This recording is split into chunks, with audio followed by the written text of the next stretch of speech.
All right. If you didn't have enough work to do today, you're going to have more. Just as a reminder, after I'm done at 1:30, there'll be a briefing here by Annalena Baerbock, who, as you know, is our president of the General Assembly. She will be joined by Ambassador Ali Ahmed Al Thani, the permanent representative of the state of Qatar. They will brief you on the Second World Social Summit, which kicks off in Doha next week. 2:15, a briefing here by Rafael Grossi, the Director General of the International Atomic Energy Agency, here in person. 3:30, there'll be a briefing by Tom Andrews, UN Special Rapporteur on the situation of human rights in Myanmar. As you know, this is Special Rapporteur Week. He's just briefed the General Assembly's third committee. Tomorrow at 1 p.m., there'll be a briefing by the Independent International Fact-Finding Mission for the Sudan. They'll be presenting their findings to the third committee on tomorrow morning, but that briefing will be here at 1 p.m. And at 2 p.m., there'll be a briefing by a group of human rights experts on Nicaragua after they brief the third committee. Earlier today, you saw that the Secretary General issued a statement in which he said he was gravely concerned as Hurricane Melissa unleashes widespread devastation across the Caribbean. The Secretary General stands in solidarity with the government and the people impacted by Hurricane Melissa. The Secretary General conveyed his heartfelt condolences to the families of those who have lost their lives and wishes a speedy recovery to all those injured. Also, just to note that tomorrow and Friday morning, the Secretary General will be chairing the biannual session of the UN System Chief Executive Board for Coordination, otherwise known by its acronym CEB. The CEB brings together the heads of UN system organization. This session, the fall session, always takes place in New York, and it will take place in New York again.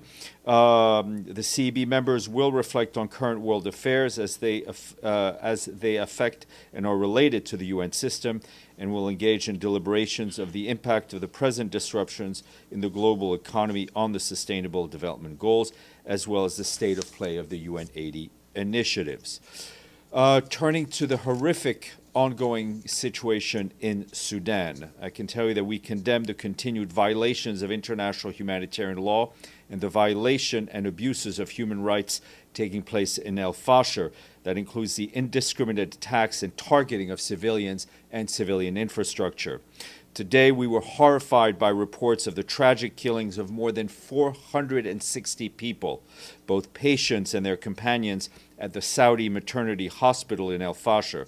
This follows recent attacks and the abduction of health workers.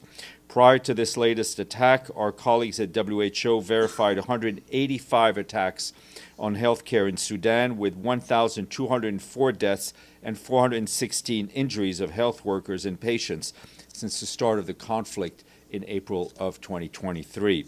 49 of these attacks occurred this year alone, and they killed 966 people. Our humanitarian colleagues tell us that people are continuing to flee El Fasher, and the International Organization for Migration tells us that more than 36,000 people fled between Sunday and yesterday. Most have sought refuge within the outskirts of El Fasher, as well as the locality of Kebkabiye, in Melit and Tawila, where families, as you can imagine, are living in open spaces with no shelter, no sanitation, and no protection. Women and girls, as they always do in these circumstances, face heightened risks of violence and abuse. In El Fasher, local sources are telling us that thousands of people, including the elderly and those with disability, as well as the wounded, remain stranded and unable to flee the area due to insecurity and the lack of transport options. We and our partners on the ground coordinating vital assistance in Tawila, where displaced families are being hosted at overcrowded sites. Urgent needs for the people in Tawila and other localities include shelter, food, water, health care, and protection. And today, our emergency relief coordinator, Tom Fletcher, approved a $20 million allocation for Sudan from the UN Central Emergency Response Fund. This will support the scaling up of emergency support in Tawila and other locations in Darfur and the Kordofan region. This adds to $27 million already allocated from the SURF for Sudan this year alone. The situation in North Kordofan is no better. Fighting continues to devastate communities. IOM reports that between 24,000 and 27,000 people have been displaced from the locality of Haj Ahmed. That was yesterday. Still in North Kordofan, the International Federation of Red Cross and Red Crescent Societies said yesterday it was horrified after 5 Sudanese Red Crescent volunteers were killed.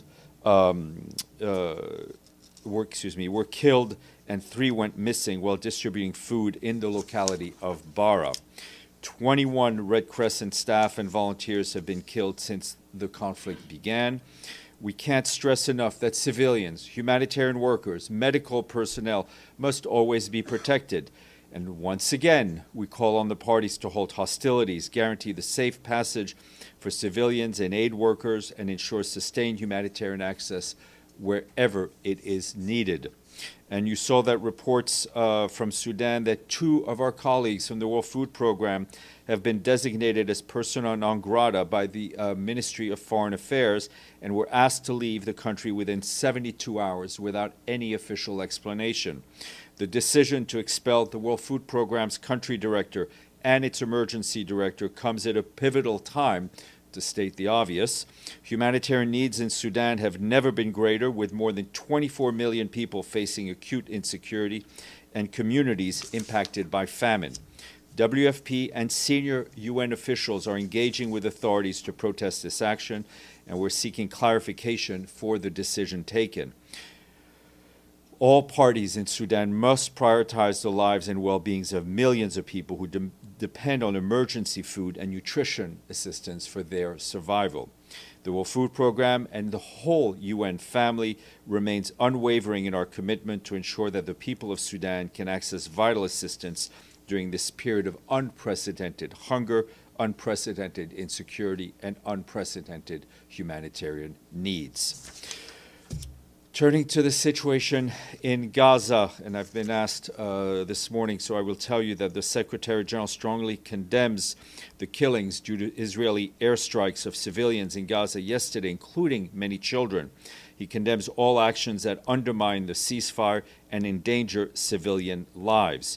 He notes the importance of the parties and renewed assurances to implement the ceasefire, and stresses that these commitments must be upheld in full.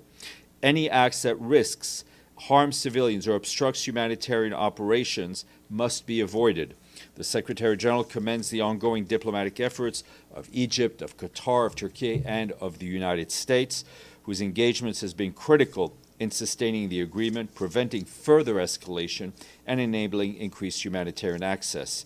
The United Nations and our partners are rapidly scaling up our presence across Gaza, working intensively to deliver life-saving assistance to communities in need. Our partners, as I mentioned, and ourselves are continuing to seize any opportunity presented to us by the ceasefire to scale up humanitarian assistance in Gaza. Just looking back to Monday, our partners working in child protection reached 1,500 children and 700 caregivers with mental health, psychosocial, and other types of support.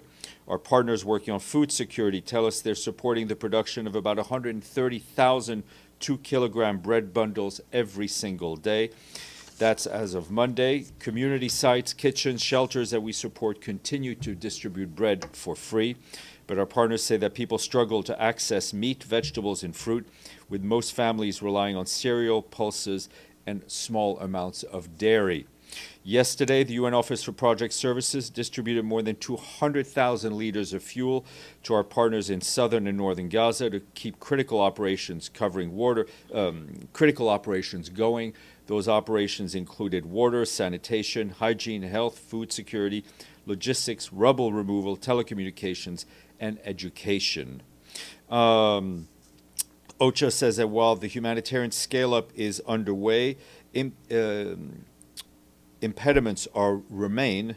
To fully deliver on the 60-day humanitarian plan, we need the ceasefire to hold, but we also need more functional crossing, the lifting of bureaucratic hurdles, safe and viable routes inside Gaza, and unimpeded access, including for NGOs, and of course, continued funding.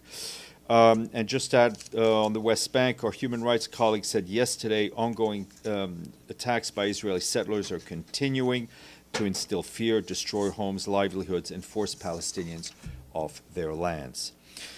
Turning to Ukraine, where our humanitarian colleagues tell us that attacks and hostilities across the country are continuing to kill and injure civilians, including children, and damage civilian infrastructure. In Kherson City, a strike today severely damaged a children's hospital, including injuring a child and medical workers.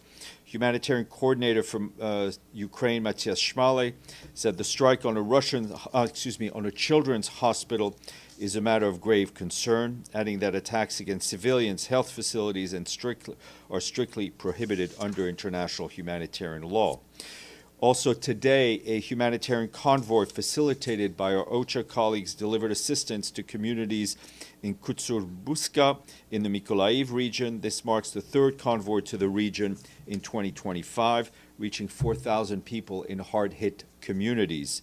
And from January to September of this year, our humanitarian partners reached more than 4 million people across Ukraine with at least one type of assistance, covering 42% of the people in need. More than 500 organizations provided support, with the highest number of people reached in the Dnipro, Kharkiv, and Mykolaiv region. 3/4 of the way through the year, $2.6 billion humanitarian needs and response plan for Ukraine is 44% funded with $1.5 billion. A number of you have asked me this morning of our reaction concerning the police raids that took place in Rio de Janeiro. And I can tell you that the Secretary General is gravely concerned by the large number of casualties during a police operation conducted yesterday in Rio de Janeiro. He stresses that the use of force in police operations must adhere to international human rights law and standards, and urges the authorities to undertake a prompt investigation. Two climate-related things to flag to you. Today, the UN Environment Program released its Adaptation Gap Report. UNEP notes that while adaptation planning and implementation are improving, adaptation finance needs in developing countries by 2035 are over $310 billion per year, which is 12 times as much as current international public adaptation finance flows. In a message for the release of the report, the Secretary General said the report is a red alert. Climate impacts are accelerating, he said, and yet adaptation finance is not keeping pace, leaving the world's most vulnerable exposed to rising seas, deadly storms, and searing heat. The Secretary General said this is not just a funding gap, it is a failure of global solidarity. He stressed that COP30 in Brazil must deliver a global action plan to ensure developing countries have the resources and capacity to protect their people, strengthen food and water security, and build resilience across everyday sector of development. Also released today was the 2025 report of the Lancet Countdown on Health and Climate Change, produced in collaboration with our friends at the World Health Organization in Geneva. That report warned that continued over-reliance on fossil fuel and the failure to adapt to a heating world are already having a devastating toll on human health. The report shows that the rate of heat-related mortality has increased 23% since the late 1990s, pushing the total heat-related deaths to an average of 546,000 deaths per year. According to the report, droughts and heat waves were associated with an additional 124 million human beings facing moderate or severe food insecurity in 2023. And they also point out that governments spend $956 billion on net fossil fuel subsidies in 2023, more than triple the amount pledged annually to support climate-vulnerable countries. The Department of Peace Operations, together with Canada, the Central African Republic, the Republic of Korea, and UN Women, just concluded a high-level event entitled Women, Peace, and Security at a Crossroads, Rethinking, Reimagining, and Recommitting to Women, Peace, and Security in UN Peacekeeping. At the event, Jean-Pierre Lacroix, the head of peace operations, emphasized the critical role of UN peacekeeping in advancing gender equality and implementing the Women, Peace, and Security agenda. U.S. Peacekeeping's report on 25 years of women, peace, and security is available online. Today is an international day that we could use every day. It is the International Day of Care and Support. Paid and unpaid care work from domestic labor and caring for loved ones is essential to sustainable societies, yet it remains undervalued and underpaid. We call for fair wages, stronger protection for care workers, and recognition of care work's vital role in our economies and societies. Benny, you got to pay attention, Gab. All right, I made it. So, there's like a race for... The what, sorry? A race for the Secretary General of the United Nations. I'm aware. So I wonder if the Secretary General has any opinion on the major issues rather than personalities as to, for instance, should it be a woman? Should it be somebody from a certain regional area?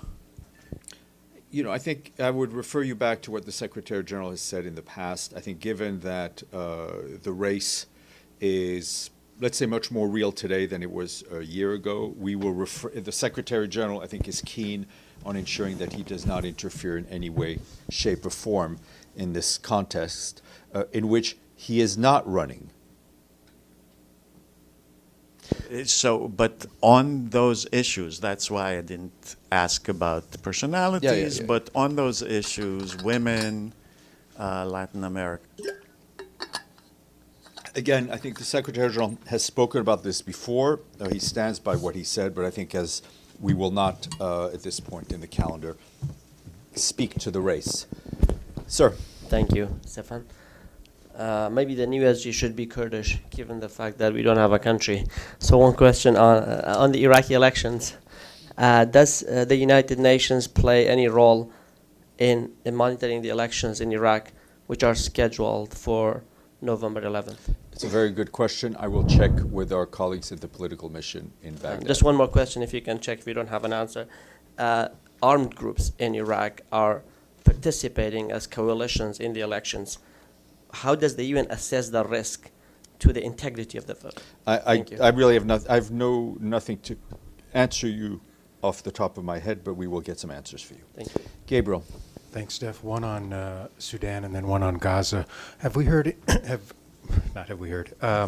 What's the latest with Mr. Lamamra, given the situation and his movements, who he's been talking to? Any updates from him? My understanding is Mr. Lamamra has been speaking to the different parties. I think he's doing this from his base. I know Mr. Fletcher has also been speaking to the various sides and others in this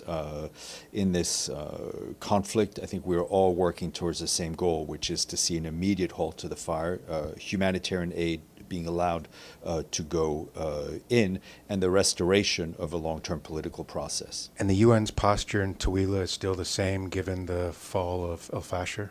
Yes. And one on Gaza. More than 100 people were killed with Israel's latest attacks. According to local officials, 46 children, at least 20 women. Representative Marjorie Taylor Greene, a Republican in U.S. Congress, posted on social media, and these are her words, 46 children. Are those not war crimes? Would you answer that question? I think it's not for me to answer Representative Taylor Greene, with all respect to her. I think I was very clear in what I just said in expressing the Secretary General's condemnation of what happened. Islam, then Abdelhamid, then Alex. Thank you, Stefan. My question is about international force on Gaza. According to the Israel media, Israeli officials, they are vehemently against any United Nations involvement in that force. Arab countries, they sort of discuss that United Nations should be involved, especially considering the UN Charter Chapter 7. But Israel officials opposes it. What is the international force situation? What you can tell us from the UN point? My understanding is that the discussions on the makeup of such a force are ongoing. We, as the Secretariat, are not involved in those discussions. There have also been discussions very openly reported in the press about a potential resolution to back such a force. Obviously, that will be a decision taken by member states. It is clear that any force, whether it is a peacekeeping force or an international force, has, I guess, more credibility, so to speak, backed by a UN resolution. What that resolution will look like, what's in it, what it invokes, will be up to member states. Do you see any relation, or do you relate Israel's latest attacks because of the delay of international force that hasn't been No, established? I will let that kind of analysis to analysts and journalists such as yourself, Islam. Abdelhamid. Thank you, Stefan. Yesterday, Francesca Albanese was insulted by the permanent representative of a member state. And it was raised yesterday in the news conference, one of the press conferences, that we don't know how much the SG defended Which comments are you referring to? when the Israeli representative called her witch. What is the position of the secretary? Look, I think hearing these insults. that kind of language to be used in an official UN meeting to attack a UN official is shocking, to say the least.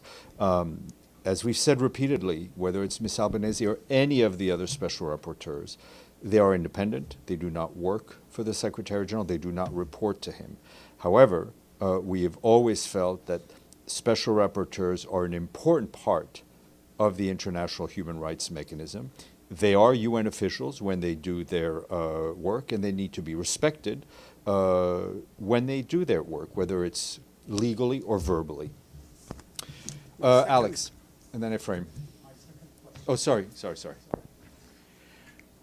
The attacks on the olive trees, this is the harvest of olive trees, as you know. It's not just an incident here. It's a war. Why these? I mean, the 3,000 trees had been cut recently. I mean, we talk. We don't. Yeah, we don't sweep it under the rug. We talk about it. We criticize it. We condemn it. I mean, I think we've been very clear on the situation. Alex. Thanks, Steph. Firstly, quick follow-up on Brazil. Has the Secretary General been in touch with local authorities or anyone from the United Nations? No, I mean, not at this point. Secretary General returned from Malaysia late last night, and he's just back in the office. What about the UN personnel on the ground? From what I know, all UN personnel is safe and accounted for. Secondly, if I may, any updates on the security staff issue? No, I think it's getting progressively better. Thank you. Anytime. All right. Yes, sorry, Ephraim.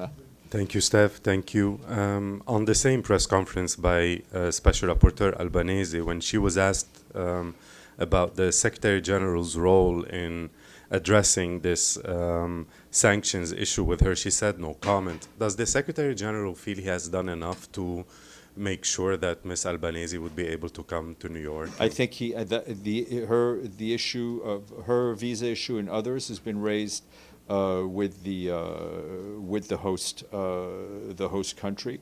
We've seen a number of officials who are covered by the privileges of immunities of the UN being sanctions, denied visas, and all those issues have been raised. And one more, she issued a pretty strong indictment of the UN. She said that the UN allowed the dismantling of its humanitarian system in Gaza, and she said the organization is becoming more and more irrelevant.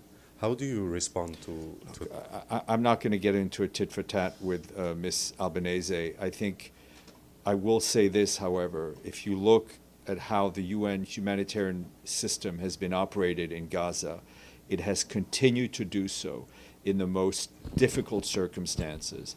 And just as important, it has continued its work unwaveringly based on our principles. We have never strayed from our principles on how we do our work, despite a tremendous amount of pressure to do so at different times. Let me get the questions as I saw them. Islam? Yeah, my question has been asked partially by Ephraim, but I would like to Has it follow been up. answered fully, though? Not really, so I would like to follow up. Ms. Albanese also said some interesting things like masses on the street becoming more relevant regarding what's going on Gaza, what's going on. Sorry, what on the street? Masses, people on yeah. the street or just regular people, Yeah. perhaps she meant like protesting Yeah. people, becoming more relevant regarding the UN values like justice and peace, considering especially what's going on in Gaza, and UN becoming more irrelevant, that's her word. Does UN really concern about this since past 2 years sort of sidelined what's going on with Gaza? Do we have any Look, concern again, about I this? mean, you know, I'm not the analysis of other people's press briefings. I'm challenged enough to do my own press briefing. I think, as I said to Ephraim, the way we have the UN, and when I talk about the UN, I talk about the Secretary General and the UN staff. Whether she or others are referring to the UN membership, that's another issue. But the UN has conducted itself and will continue to conduct itself based on the unwavering principles that are in the Charter. Evelyn, then Pam. Thank you, Stéphane. You keep track of world news in such detail on a daily basis, and I'm wondering why the Russians keep killing civilians in Ukraine. I mean, that's, Evelyn, that's not a question to address to me.